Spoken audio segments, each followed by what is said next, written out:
दिलदार के हम ही समझ न पवने झूठा प्यार के।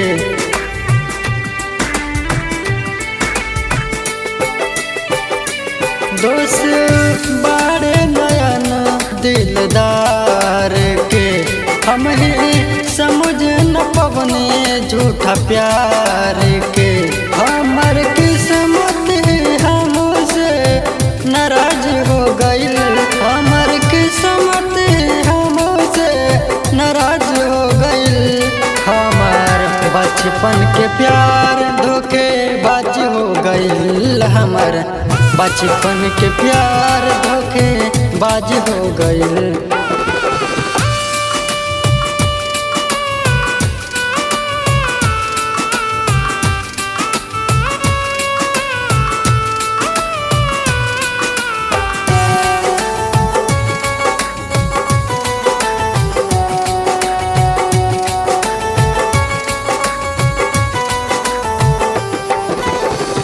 रोज बतिया बतिया के वो हमके प्यार सिखवलस, न जाने कवन विधाता वो हमके रोग धरवलस।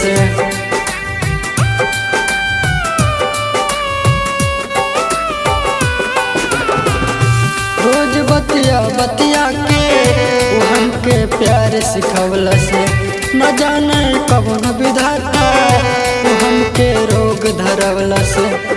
ऊ त दोसरा के कोरा में आज हो गइल, ऊ त दोसरा के कोरा में आज हो गइल।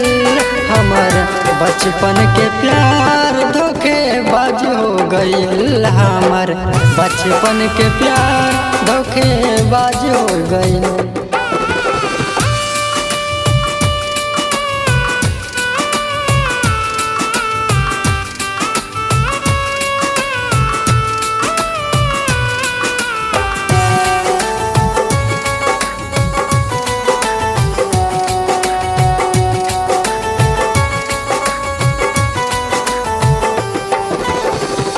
तोड़ के दिल हर जाई वो हमार पास रहल ना, कबो करी बेवफाई हमें विश्वास रहल ना।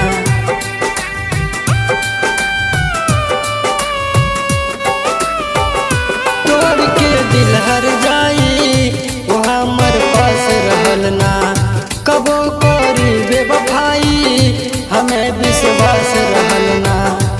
ऊ तो पहले से ज्यादा दगाबाज हो गइल, ऊ तो पहले से ज्यादा दगाबाज हो गइल। हमर बचपन के प्यार धोखेबाज हो गइल, हमर बचपन के प्यार धोखेबाज हो गइल।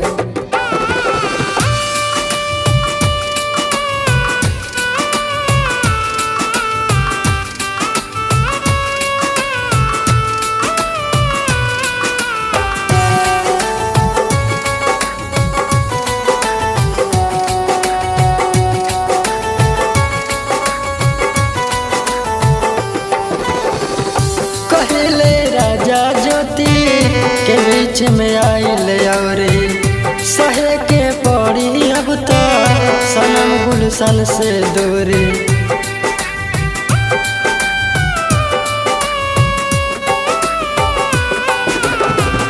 कहले राजा ज्योति के बीच में आइल और सहे के पड़ी अब तो सनम गुलशन से दूरी।